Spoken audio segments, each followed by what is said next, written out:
క్రూరతిక గద్దల గుంపుతో ఓ అంధకారపు గుహలో దాక్కొని కూర్చున్నాడు. గరుడగిరి యుద్ధంలో ఓడిపోయిన ఆవేదన అతని కళ్లలో స్పష్టంగా కనిపించింది.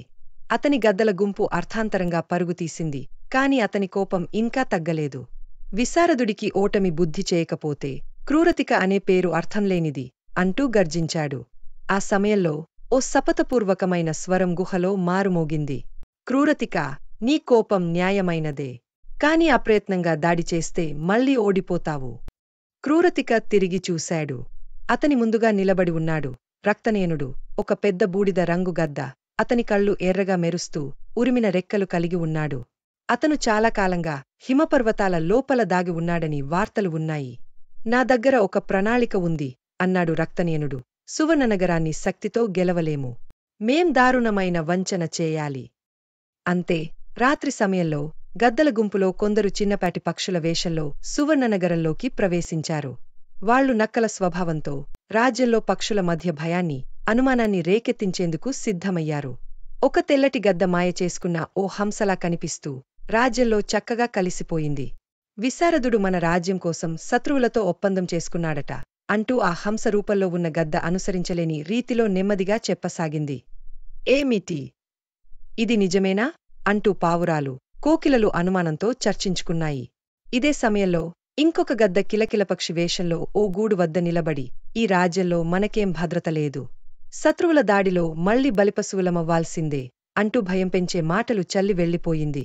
కొద్దికాలానికే పక్షులలో కొంతమంది విశారదుడిపై అనుమానం పెంచుకున్నారు. మన నాయకుడు నిజంగా నమ్మదగినవాడా అనే ప్రశ్నలు వినిపించసాగాయి. ఆ అర్ధరాత్రి విశారదుడు తన గూళ్ళో నిద్రిస్తున్నాడు. ఒక్కసారిగా ఒక సన్నని గొంతు వినిపించింది. అతను వెంటనే లేచాడు. చీకటిలో ఓ చిన్న పిట్ట కనిపించింది. చిక్కిబిళ్ళ అనే తెలివైన పిట్ట తన మిత్రుల కోసం ఏదైనా చేయగలదని పేరొందింది. రుద్రవ్యూహం చొరబడి నీపై అనుమానాలు కలిగించడానికి కుట్ర పన్నింది. వాళ్లు రాజ్యాన్ని లోపలనుంచే చెరిపేసేందుకు ప్రయత్నిస్తున్నారు. విశారదుడికి విషయం అర్థమయ్యింది. దీనిని ఆపేందుకు మనమిప్పుడు ఏదైనా చేయాలి. ఉదయం విశారదుడు ఓ భారీ సభ ఏర్పాటు చేశాడు. రాజ్యంలో ఉన్న పక్షులందరూ గుమిగూడారు. నా పక్షాన నేను ఏ తప్పు చేయలేదు అని ఆయన శాంతంగా ప్రారంభించాడు. కాని నేను ఎవరైనా నాపై అనుమానం పెంచుకుంటే దాన్ని క్లారిటీగా తేల్చేందుకు సిద్ధంగా ఉన్నాను. మనం నిజంగా శత్రువుల మాయలో పడిపోయామా?